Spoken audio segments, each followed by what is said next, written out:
Hi there, thanks a lot for asking that question. So, the first thing I wanted to know is that this is very common behavior in ages 3 to 6.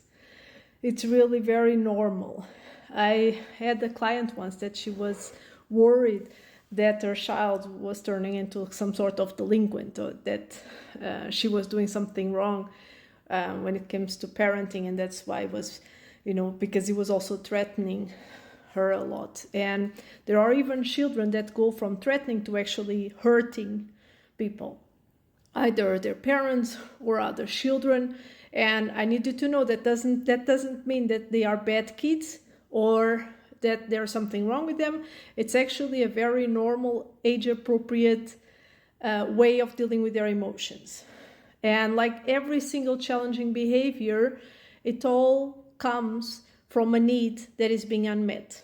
So in this case, what's happening when the child is being either threatening or hurting people, it's always that they are feeling this need of revenge. They feel very hurt, and usually there is a deeper reason why they are hurt. So for instance, in the case of this mom I was talking about earlier, she had just recently gone through a divorce and her child was feeling very hurt. So usually there's more behind it than just, like in your case, wanting candy or wanting to go to the playground.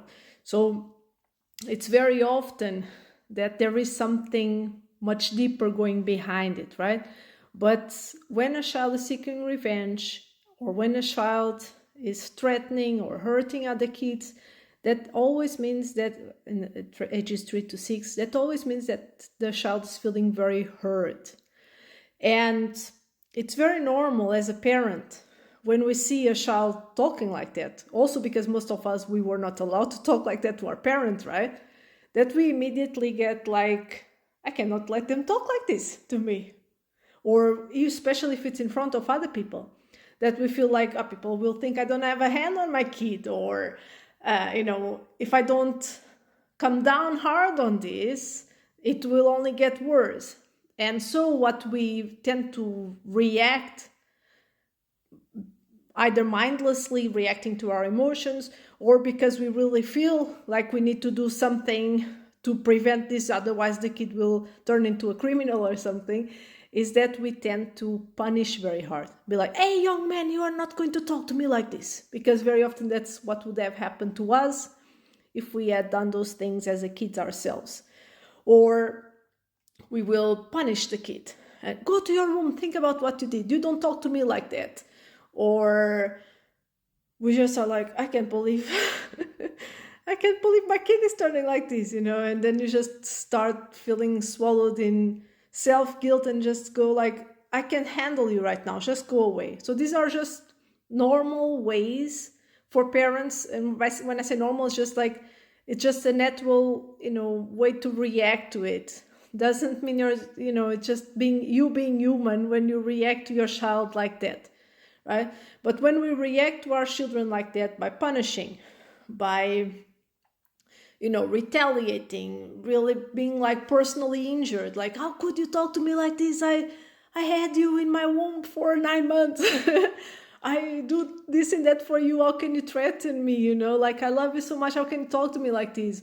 Or when we are very worried about other people, what they are going to think. And when we feel so hurt or so enraged or so desperate that we end up really trying actually to hurt our children back, right? You are going out and get punished. You are going out or screaming at them or something to feel like they need to feel hurt in return, so that, put them in their place. And we don't do this on purpose. Again, it's just part of being human, right? We just feel hurt ourselves, or we feel threatened, and this is how we respond. But when we do this, we actually achieve the opposite of what we want to achieve.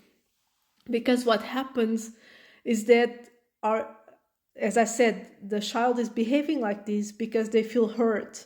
And if you are hurting them more, you are actually exacerbating the behavior, and they will retaliate even more.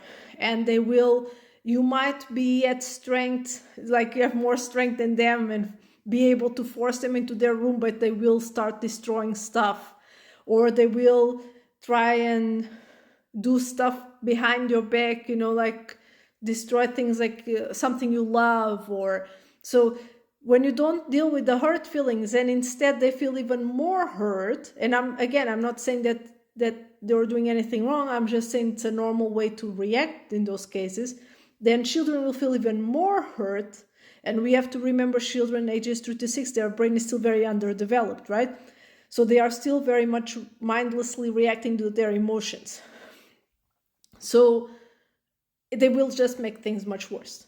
They will retaliate back, they will hurt either you or other people, or they will damage property, they will escalate, and they might even do things that are even more hurtful. So this is what we don't want to do, right? Instead, what we need to do is to validate their feelings. And I know this is difficult. It's difficult when someone hurts us that we say, oh, you're feeling hurt. Because right now you're like, how can you say that to me? And we need to remember ourselves that we are the adults and they are children. And again, even us as adults, when someone hurts us, we tend to mindlessly react to our emotions. And we have a fully developed brain. So a small child, they don't have this capability. Ages 3 to 6, they don't have this ability to self-regulate, put themselves in other person's shoes, and, feeling hurt and apologizing to another person while they are feeling hurt. This is very, very hard because developmentally, they are not at that stage where they are able to do that by themselves.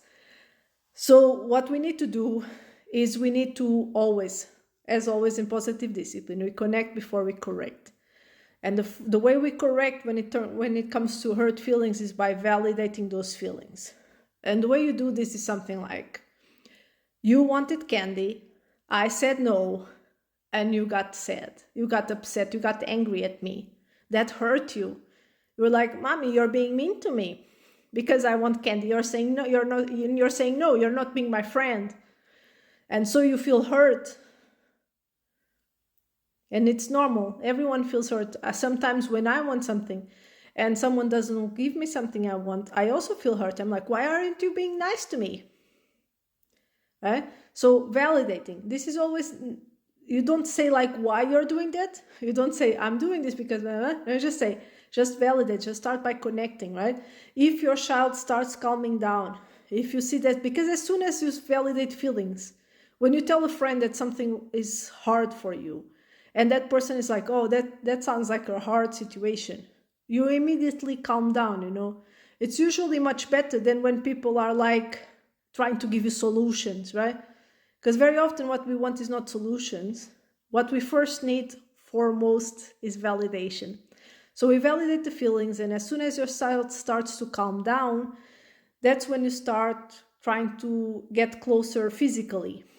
So you say, you can, if they let you, you can give them a hug, or you can just stroke their back, or you can put the hand on their shoulder, or you can just grab their face and put it in your chest, whatever the child is okay with at the moment, right? Because when we are angry, very often we also don't want physical connection, right? So you have to see, your child better than anyone, so you know what works.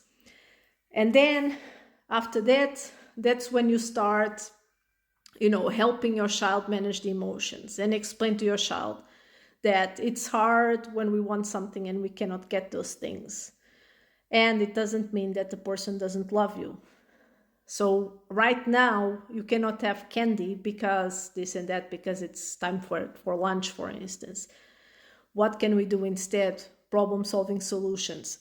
Maybe we could after, in the afternoon we can go for an ice cream, or maybe you can help me and choose something, and you are the one in charge of choosing dessert, for instance. So help your child. What would you like your child to do in that situation, right? So when they want the candy, always the appropriate way for them to respond, and that's how you teach them, because all behavior is just, your child needing skills, and you need to give them those skills. If you need any help, let me know exactly what's happening. I'll give you more steps to to do.